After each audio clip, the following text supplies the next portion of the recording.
Yeah, talking about UFC this last weekend.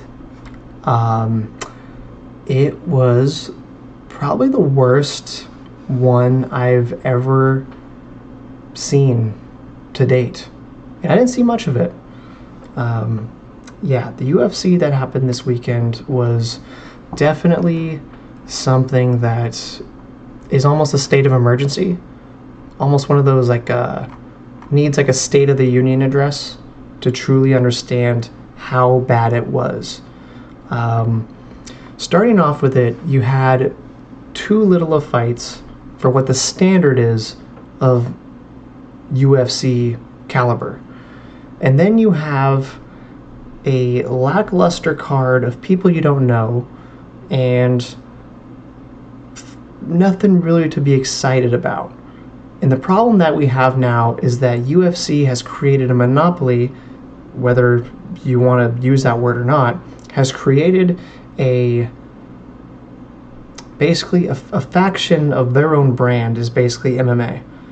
Everything else is being trickled out. Bellator's pretty much gone, PFL is holding on by a limb, and then ONE FC is, who knows?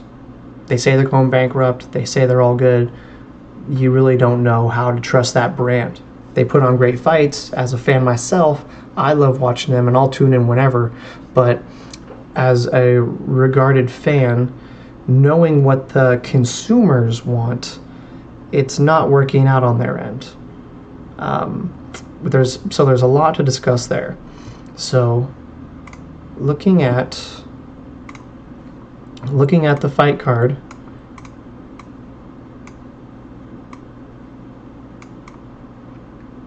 get it all adjusted.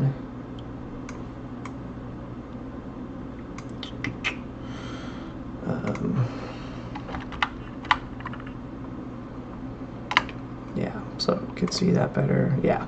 So here's the result of the so-called action-packed fight. When you're in the company, you have to sell it like it's the next best thing. It's like a sale. When you go into a furniture store, they say, this is better than the last one. They said, you go in and go, well, it's the same 50%. Yeah, but this one's different because it's going to go away and it may never come back. So they make you buy it. This one is, well, it was a fight pass, so you didn't have to pay for it. But at the same time, this is the equity of what you're getting for paying for an ESPN Plus membership. And the whole slew of this, we could really sum up, is that UFCs should not be going on every week. It's cool, it's great, but you can't have a roster of people that no one really knows. As a person who likes to bet, as a person who likes to be excited for these, you know, it's crazy because you want to be a dumb fan. I've done enough. You can look at my past videos. I've won some bets. I've made very good picks. So I do have to toot my own horn in order to say this, but you know, we need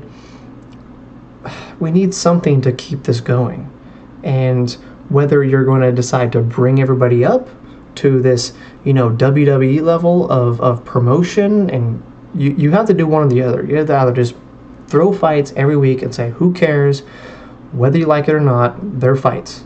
Or doing the things like, you know, how they've brought up Conor, how they've brought up, you know, even Dustin Poirier, how they've, you know, smaller level, but John Jones, Francis Ngannou, all these people that have caught hype, they don't really have that anymore. So now what we're getting is these pretty lackluster cards. You got Alice Ardelian versus Rayon dos Santos. Balaji Oki, Michael Aswell.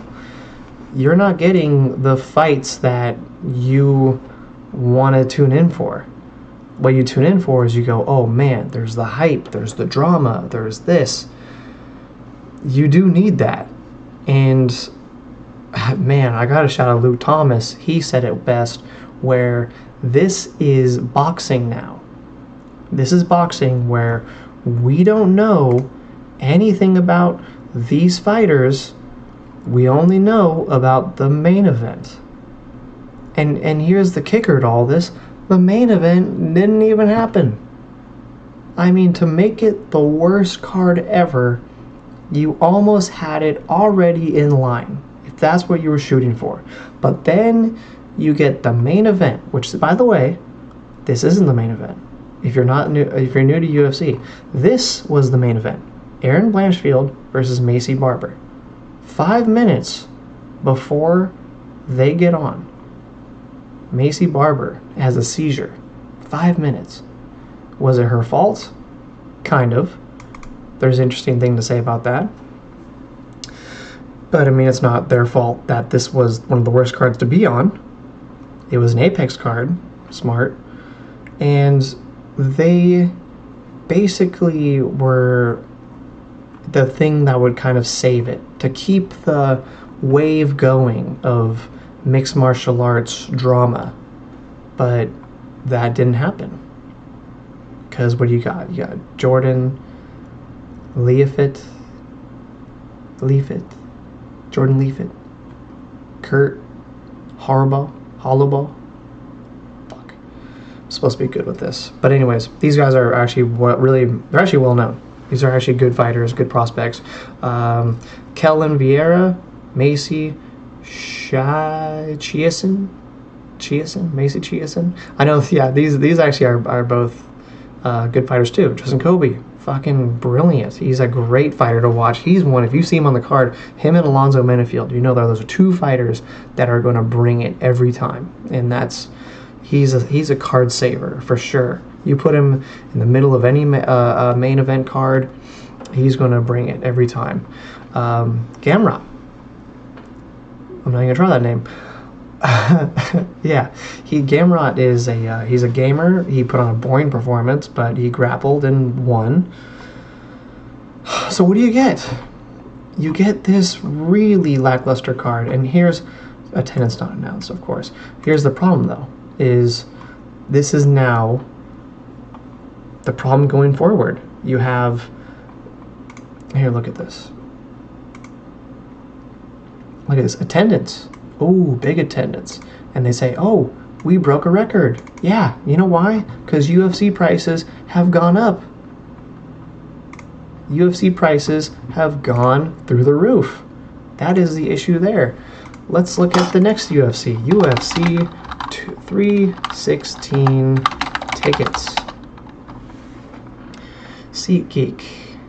Let's do one not sponsored. UFC tickets.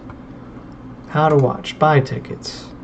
I want to buy tickets. I'm a fan. Where do I go? What do I do? Accept, continue. Oh, goodness gracious. Here's what it costs to be a fan at the UFC. So, nosebleeds, $345. Nosebleeds. No seats available. Look at that. Once you go there, extra $100. You don't want to be at the top, pay an extra $100. And granted, this is a good fight card.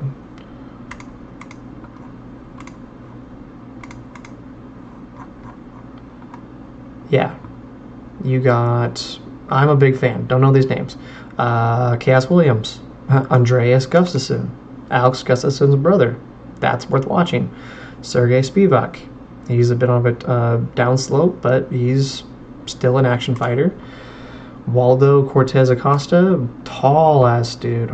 Maybe. Wait, which guy is this? Yeah, Ryan Spann. Yeah, this guy's a problem. Maybe he'd face a smaller dude, but he's a scary guy. He's a scary guy, and he has no problem KOing anybody. Azmat, is this guy Russian, Kazakhstan? Ooh, he's undefeated. Just, okay, flying knee, TKO, KO, Alonzo Menefield.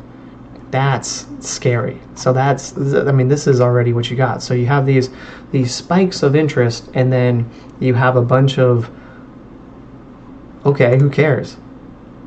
Well, we gotta like eat crap to, get something better. That's it's just not what people want to watch. Not people that want to have to suffer through to go through something else. Meanwhile, if you had these once a month, then you'd be keeping your brand. But you know what I was gonna say, man? I'm just excited about this. But Luke Thomas, I did. It's like boxing. It's basically boxing. But now what's happening is you're trying to do these once a week, and it's saturating the brand because, what times do you show your friends the UFC. You show your friends the UFC when it's on, when you got nothing else to do, when you are looking for something to do, and you bring them out, and then what do you get? You're like, oh guys, the main card, that's where the action starts, and then you get 4 decisions. And granted, when you're a real fan, you don't mind these because that was a great fight.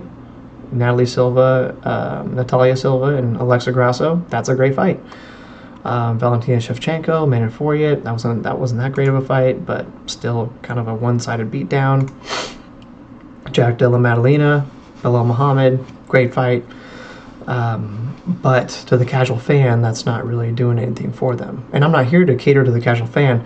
It's just as far as the brand goes, what's happening now? What's the weather forecast of the UFC is, who knows, Jack Della Maddalena. You have this as a champion now. You did luckily have a better champion because Belal Muhammad was a boring fighter. But now you got that. You go, woo, okay. And then you have all of these fighters where you go, I don't know what I'm looking at. What are we looking for here? Oh, yeah, this is the guy from Kazakhstan, Uzbekistan. Crazy record. Just came into the UFC 33-8. Weird record. But anyways, going off on that. Yeah, I mean, this was the worst card in history, and it makes the brand questionable. That's what it does. It makes the brand questionable when you vouch for this card, when you just can't eat it and say, hey, look, I mean, it's the Apex. It's the Apex. What do? Book the venue and they're going to pay a huge fee if they don't show up? No. They're going to put a fucking quinceañera in there. They're not going to eat the fees for the UFC Apex. Hey, look, this isn't the brand of what we put on.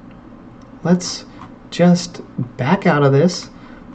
Have somebody ready. If somebody falls out for 316, book it for that. Usman Buckley, this is a good one too. Hill. Let's see, yep. Rafael Fiziev. Ignacio Bahamundes. I was just talking about him. He's a really good fighter. Well, you kind of have like one side of like, who's this? It's just not like the old days. Old days are just like, you knew everybody on the card from top to bottom. You're just not getting that anymore. And with this, you're like, okay, Tracy Cortez, know them. Jack Hermanson, RoboCop, ooh, baby.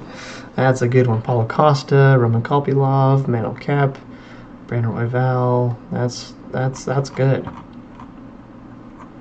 But so that's just the issue here. Is the brand is falling. You have these hyped up pay-per-views, but when your brand falls that much and you want people to pay $80, what type of service are you doing? Just have pay-per-views if that's the case. These fight nights aren't really doing much for other people, and in fact, it's the nights where they take a pay cut, to be a loyal brand guy. But then if you get knocked out, then you ate it for nothing, for some show money, and now you're in the back of the line. So I don't know. It's a rough thing to try to wrap your head around. But I think there needs to be better. Well, here, look, I'm talking like a casual here. But I think the UFC needs to be a little bit more occasional. It needs to be festive. Yeah, I mean, let me eat my words, but WWE, they kind of got it right. They kind of got it right in the fact of it's occasional, and when it does, it's crazy. Everybody on there, it's wild, and it keeps the brand up. But if you're going to have these newcomer people on, give them their spotlight, give them their time. Don't just say he's from Jamaica. Let's see what happens. Dude, highlight it. You have a chance to promote. You have a chance to promote and make something big of that. But it's the chopping block, and that's just annoying. It makes me wish that the smaller promotions were bigger, because they actually will do that, but people don't watch it because it's just not the UFC. It's not they go, well, why would I watch that? Who are the fighters? That's the proof. That the proof is in the other promotions. They're the ones that are dying out. If it wasn't for the name UFC, which is synonymous with MMA, I mean, think about that. People go, I train UFC, when they're dumb and drunk. They don't go, I train MMA. If they do, that means they do. But UFC is it's like Kleenex to tissue. It's the brand that's not really the name. People are synonymous with UFC being MMA in general. So that's what they're holding on to. Yeah, this was just disappointing, and there definitely needs to be a change there. But next week, baby, that's huge. June 7th, UFC 316. This is a big card. This is a big card, and this is what you tune in for. And here's the thing. Here's what's the crazy part is when you look at these fights. Here's what they used to do. You look right here. If you notice right here, attendance, total gate. Here's what they used to do. Let's say UFC 200. UFC 200. Buy rate. Oh, the buy rate. They used to say how many people would buy the UFC pay-per-views. But let's go back. Oh, that number disappeared. I wonder why. Maybe because it's $80. And now they have priced out their own product. So when everything's getting more expensive and you're undercutting the fighters, you're undercutting everything about the quality of the product, but you're upping the price, people stop watching and go to the free route, which is streams. We all know those streams. So what do we, the market speaks for itself. So I don't know. I think that's a problem that they need to fix and be more vocal about it. If they're in a contract with ESPN, just, say it. Say, hey, look, we will, when this contract is done, we're going to reduce the price. That'd make people way more hyped and say, but hey, you need to support the brand for now or else we'll go under. Boom, people would buy it. People would buy it because people like the sport that much. But right now, it doesn't seem like they care. And Dana doesn't even seem like he cares because he's going off. He hasn't been to. He didn't show up for the. Didn't show up for this pay-per-view or this post-fight press conference. So, what's that say? Doesn't say much. All right, I need to get some fruit in me. I'll be right back. Don't go anywhere because it's about to get crazy.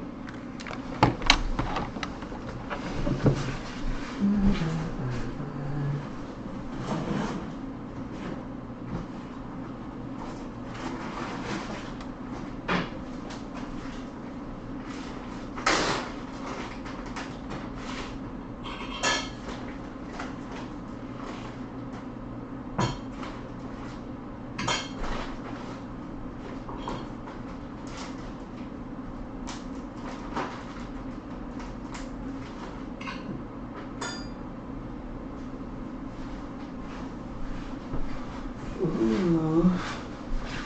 Oh, baby. some watermelon and pineapple because I'm fucking healthy, bro. Because I'm fucking healthy, dude.